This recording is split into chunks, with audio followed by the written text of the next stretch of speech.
শুভ নববর্ষ বন্ধুরা, সবাই কেমন আছো? কেমন কাটলো তোমাদের নববর্ষ? আমার তো মোটামুটি ভালোই কেটেছে।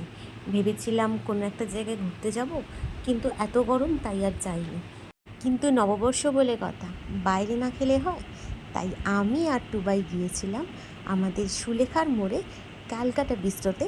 আমরা অর্ডার করেছিলাম মাটন বিরিয়ানি। যেহেতু দুজন ছিলাম তাই খুব বেশি আমাদের ওয়েট করতে হয়। দেখো, বিরিয়ানি চলে এসেছে। দারুণ টেস্ট, হেভি খেতে বিরিয়ানিটা। সত্যি বিরিয়ানির টেস্টটা খুব ভালো ছিল। 2 পিস মাটন, 1 পিস আলু আর 1 পিস ডিম দিয়ে। যাই হোক, খাওয়া দাওয়া শেষ। এরপর মৌরি খেয়ে এখানে একটু ফটো তুলে নিলাম। এরপর আমরা আসলাম পাটুলিতে। কিন্তু এই গরমে এত ভিড়ে বসে থাকতে আর ভালো লাগছিল না। তাই বাড়ি আসার সময় প্রথমে ভুট্টা, তারপরে দুজনে দুটো মকটেল নিয়ে বাড়ি চলে আসলাম। ভিডিও তো দেখলে, এবার প্লিজ ভিডিওতে একটা লাইক দিয়ে আমার চ্যানেলটা সাবস্ক্রাইব করে দাও। দেখা হচ্ছে নেক্সট ভিডিও। টাটা।